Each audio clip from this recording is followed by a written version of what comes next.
윤석열 탄핵은 이미 결정된 일입니다. 애초에 윤석열의 대선 과정에서부터 터져 나오기 시작한 부정들로 윤석열은 대통령 당선 자체가 무효여서 당장이라도 직위해제시켜야 한다는 말까지 나오는 상황입니다. 그런데 지금 중요한 건 윤석열 끌어내려서 끝낼 게 아니라는 것입니다. 윤석열 김건희의 가담에 대한민국을 무너뜨린 윤석열 정권의 부역자들을 전부 뿌리째 뽑아내야만 합니다. 국민들의 분노가 한계를 넘은 지는 이미 한참 됐습니다. 윤석열의 공범들을 빠짐없이 색출해 죄값을 치르게 해야 합니다. 영상 시청 전 구독과 좋아요 정중히 부탁드립니다. 이번 내란 사태든 그리고 그것에 대해서 선전선동 이런 걸 보면서 이것은 누구를 지칭하는 것은 아닙니다. 나치 시대 괴벨스라는 사람이 있었습니다. 괴벨스의 선동술 중에 그런 게 있습니다. 거짓말은 처음에는 부정되고 있지만 그것을 계속 반복하다 보면 의심은 받게 되지만 그것을 계속 되풀이하게 되면 그 거짓말을 믿게 된다라는 거죠. 괴벨스가 이걸 너무나 잘 알고 있었어요. 본인도 거짓말인지 알아요. 그렇지만 계속 반복해요. 그럼 처음에 듣는 사람들은 저거 거짓말이야. 근데 나중에는 긴가민가 의심을 하게 된다는 거고 계속 반복해야 되면 그 거짓말을 믿게 된다는 거거든요. 그러니까 거짓이 진실로 불의가 정의로 뒤바뀔 수 있다는 그 사례로 괴벨스의 선동을 우리는 다시 한번 되새겨 보아야 될 때가 아닌가 그런 생각을 합니다. 누구나 마음속에 양심의 잣대는 다 있을 거지만 지금은 그것조차 부정되고 있는 본인도 잘 모르는 의심되는 그런 상황으로 계속하고 있지 않나. 가장 크게 그거에 대해서 윤석열 피의자가 계속 아까 박은정 의원이 PT에서 보여줬다시피 11전 11패를 했어요. 그럼에도 불구하고 계속 법원이 판단한 것은 잘못됐다. 불법에 한 거다. 이러면서 법원 자체를 부정하고 있는 것이 윤석열입니다. 그런 정신 상태니까 내란을 저질렀는지는 모르겠습니다만 어떻게 일국에 지금도 현직 대통령이라고 주장하는 사람이 사법부의 판결을 부정하고 그걸 불법이라고 주장하고 있으니 그를 따르는 무리들은 당연히 용기를 갖고 저런 폭동까지 일으킨 거 아니겠습니까? 제가 헌재에서 모두 진술을 통해서 프랑스 소설가 알베르 까미 얘기를 했습니다. 어제의 죄를 벌하지 않는 것은 내일의 범죄에 용기를 주는 것과 같이 똑같이 어리석은 짓이다. 그런 까미의 명언을 제가 소개하기도 했는데 이렇게 받아 적어야 되고 명심해야 될 말을 하고 있는데 퇴장하는 국민의힘을 보니까 참 이런 분들에게 대한민국이 희망을 걸어야 되나 그런 생각을 하게 됩니다. 제가 일부러 내쫓으려고 한 건 아닌데 이게 또 나가네요. 이런 말을 하면. 더 이상 질의하실 위원님이 안 계시면 현안 질의를 종료하도록 하겠습니다. 조태열 증인이 도착해서 자리에 앉으니 윤석열 피의자가 장관님 비상계엄을 하려고 합니다. 라고 말하고 A4 용지를 건넸다라고 증언했습니다. 기억하시죠? 저한테 그런 적은 없습니다. 아니 그렇게 그 상황에 대해서 기억하시냐고 여쭤본 겁니다. 제가 정확히 기억은 못하겠습니다. 왜냐하면 제가 우리 국정원장을 뵌 거는 아니요, 그 외교부 장관이 도착하자마자 비상계엄을 하려고 합니다라고 하면서 A4 용지를 주셨다라고 증언을 하셨거든요. 맞습니까? 저는 그거는 그 자리에 옆에 바로 계셔가지고 총리께서 그 외교부 장관은 어떻게 생각하십니까? 라고 물어봤다고 증언을 했는데 그것도 기억이 나지 않으십니까? 제가 물어본 거는 사실은 나중에 외교부 장관님이 말씀을 해주셔서 알게 된 거고요. 기억이 안 나신다는 제가 그거를 말씀이신 거죠? 물었다면은 대통령께 이 계엄에 대해서 반대한다는 의견을 좀 더 명확하게 총리님, 제가 총리님의 의도를 여쭤보는 것이 아니라 사실관계를 여쭤보는 제가 거여가지고요. 기억을 그 부분을 네, 못하겠습니다. 기억이 안 나신다는 네. 얘기신 거죠. 10분 뒤에 조태용 국정원장이 그때 도착을 합니다. 그 조태용 증인한테도 국정원장님 비상계엄을 하려고 합니다. 이렇게 말했는지 여부도 기억이 안 나시겠네요. 네, 제가 그렇게 한 적은 없습니다. 네, 그 증인께서 말씀하시기로는 윤석열이 국무회의 소집 의사가 없어서 증인께서 소집을 해야 한다라고 말씀을 하셨다라고 주장을 하셨어요.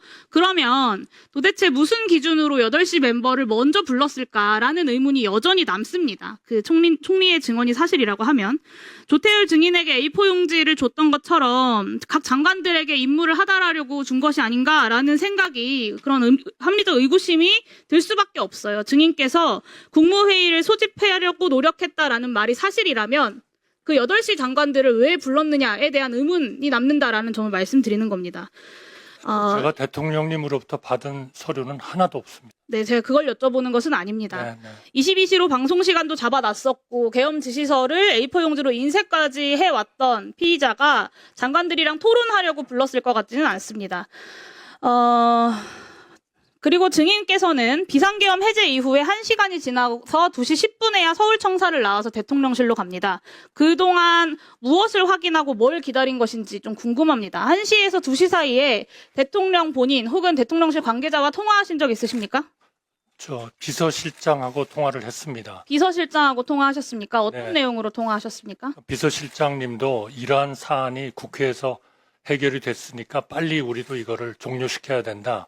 그러니까 총리도 즉각 우리 용산에 와가지고 같이 대통령께 건의를 하자. 그런 건의를 전화를 하자. 받고 바로 출발을 했습니다. 그래서 증인이 2시 30분에 대통령실에 도착을 합니다. 네. 근데 그 국회에 제출한 답변을 보면 김용현 전 장관이 마찬가지로 2시 30분부터 대통령실에서 3시 20분까지 회의를 했다고 보고를 했어요.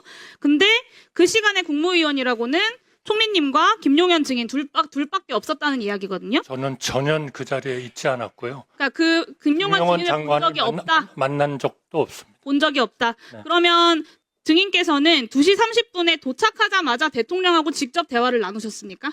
저 비서실장하고 같이 대통령님한테 2시 들어갔습니다. 30분에 도착하자마자 말씀을 나누셨다는 거죠? 제가 한 2시 한 30분쯤 됐습니다. 그러니까 도착하자마자 네. 바로 대통령을 바로 만났다. 대통령께 말씀. 그 자리에 김용현 전 장관은 없었다라는 말씀이시고요. 저는 기억이 나지 않습니다. 없습니다. 네. 그러면 그 2시 30분부터 3시 20분까지 김용현 전 장관이 했다는 그리고 공소장에 빠져있는 그 회의 내용이 무엇이었는지 누구랑 회의를 했는지 어떤 논의를 했는지도 수사의 대상이 되어야 합니다. 윤석열이 1시 47분까지 결심실 회의를 합니다. 그리고 이미 국회에서 박안수 사령관이 그 회의에서 계엄 해제를 논의한 바 없다고 했습니다. 그리고 실제로 병력을 동원하려고 애를 씁니다. 2시 40분에도 이신속 대응사단이 김용현이든 누구든 간에 지시를 받고 출동을 준비합니다. 그러니까 최소한 2시 40분까지는 윤석열이든 김용현이든 계엄군이든 누구든 계엄을 포기하지 않았다라는 이야기고요. 그리고 3시 26분에 윤석열이 비상계엄 해제 영상을 찍습니다. 대략 이 시간 사이에 2차 쿠데타 시도 포기가 결정이 된 겁니다. 근데 한독수 증인의 증언이 맞다면 김용현은 그 시간에 윤석열 피의자도 그리고 증인도 아닌 누구랑 회의를 했는데 그 회의가 공소장에서 누락되어 있다는 이야기고요. 이 회의에서 누구랑 회의했는지 2차 쿠데타 모의나 지시나 점검을 위한 회의는 아니었는지 반드시 수사가 필요합니다. 마지막으로 여쭤보겠습니다. 4일 새벽 3시에 대통령실에는 윤석열의 변호사들이 이상민 전 장관, 박성재 법무부 장관을 제외하면 국무위원들은 거의 도착하지 않았을 텐데요. 실제로는 그렇기 때문에 실제로는 총리가 장관이 모여서 윤석열 피의자를 설득해서 계엄을 그만둔 게 아니다라는 겁니다. 군부대가 동원이 되지 않았기 때문에 2차 쿠데타를 할 수 없었던 거라고 봐야 할 것 같은데요. 인정하십니까? 아닙니다. 비서실장하고 제가 그 국회에서 의결을 해주셨기 때문에 바로 우리가 이거를 해제하면 안 된다 하는 거를 말씀드리려고 대통령한테 갔고 떠나면서 국무위원들이 전부 다 용산에 모여라 이렇게 지시를 하고 떠났습니다. 그래서 그 계엄 해제 국무회의는 제가 보기에는 모든 절차나 자료의 준비나 개의나 폐회나 완벽하게 이루어졌다. 저는 그렇게 생각합니다. 네, 이 김용현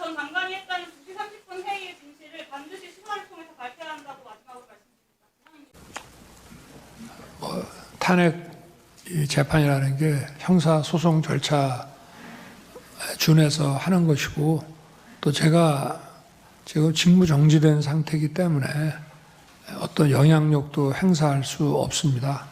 그리고 이 사건 내용을 제일 잘 아는 사람은 바로 피청구인인 대통령 저 자신입니다. 그래서 그런 주장은 좀 이해가 좀 안 되고요. 아까도 이런 부정선거 의혹이 음모론이라고 하시고 계엄을 정당화하기 위한 거라고 사후에 만든 논리라고 하셨는데 이미 계엄을 선포하기 전에 이런 여러 가지 그 어떤 선거의 공정성에 대한 그 신뢰에 좀 의문이 드는 것들이 많이 있었고 또 2023년 10월 국정원의 그 선관위 그 전산 장비에 아주 극히 일부를 점검한 결과 문제가 많이 있었기 때문에 부정선거 자체를 색출하라는 것이 아니라 선관위의 전산 시스템을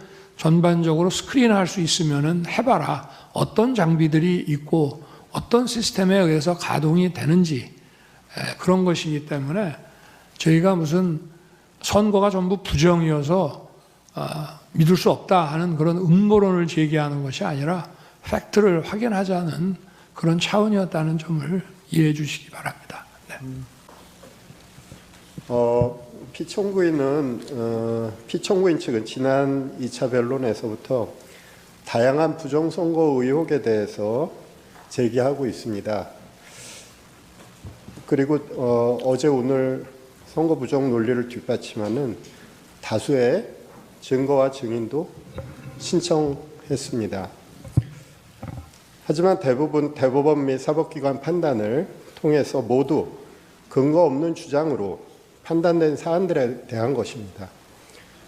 저희 청구인 측 대리인단은 피청구인 측의 선거 부정에 관한 주장은 아무런 근거가 없을 뿐만 아니라 이 사건 탄핵 심판의 쟁점이 아니라고 생각합니다. 가사 선거 부정이 있다고 해도 피청구인이 비상계엄을 선포한 것, 병력을 동원해서 국회에 침입한 것 등 이 사건 소추 사유를 전혀 정당화시킬 수 없습니다. 선거 부정의 사유는 피청구인 스스로 발표한 계엄 선포 사유에도 등장하지 않았습니다. 계엄 선포 도발에 실패한 이후에 비로소 자신의 행위를 정당화하기 위해서 그런 사유로 등장한 것입니다. 사실 선거 부정을 저지를 수 있는 가장 큰 위험을 가지고 있는 존재는 선거관리위원회가 아닙니다. 그보다 더욱 큰 힘을 가지고 있는 기관, 행정부이며 국가정보기관이며 이들을 지휘하는 대통령입니다. 중앙선거관리위원회를 독립된 헌법기관으로 만든 것은 대통령과 행정부 그리고 정보기관으로부터 선거관리의 독립성을 보장하기 위한 취지였습니다. 지금의 상황은 오히려 선거 부정의 위험이 더욱 더 큰 기관이 선거 부정을 막고 방어하는 기관에게 선거 부정을 저질렀다고 비난하는 형국입니다. 이 사건 탄핵 심판은 수많은 국민들이 듣고 바라보고 있습니다. 그래서 피청구인 측의 기이한 부정선거 주장을 그대로 방치하기는 어렵습니다. 국민들에게 미치는 해로운 영향 때문입니다. 선거 공정성은 우리 민주주의의 생명이며 핵심입니다. 그것을 함부로 쓰레기통 속에 구겨 넣는 주장을 방치한다면 우리 민주주의도 어느 순간 같은 운명에 처할 수밖에 없습니다. 우리 대한민국의 민주주의 헌정 질서를 보호할 필요가 있는 것입니다. 사람이 가득 찬 극장 안에서 불이야라고 소리치면 수많은 사람을 해칠 수 있습니다. 현재 대한민국의 국가적 혼란 속에서 선거 부정의 음모론은 우리 공동체 자체를 파괴할 수 있습니다. 최근 서울 서부지방법원에서 발생한 폭도들의 만행은 이와 유사한 무책임한 주장들이 초래한 결과라고 할 것입니다. 존경하는 재판장님, 재판관님, 선거 부정론은 사법부와 검찰의 판단까지도 믿지 못하며 객관성이 없는 무리한 의혹을 제기하는 집단의 일방적 주장입니다. 이 사건 탄핵 심판의 쟁점이 아닐 뿐만 아니라 탄핵 심판 이후 오랫동안 대한민국 민주주의를 해칠 수 있는 무책임한 주장입니다. 더 이상 선거 부정의 의혹 제기 그리고 그와 관련한 증거 신청은 적절하게 제한해 주실 것을 요청드립니다. 이상입니다. 오늘 영상은 여기까지입니다. 대한민국 정상화를 위해 끝까지 힘쓰겠습니다. 여러분의 구독과 좋아요로 힘을 보태주세요. 감사합니다.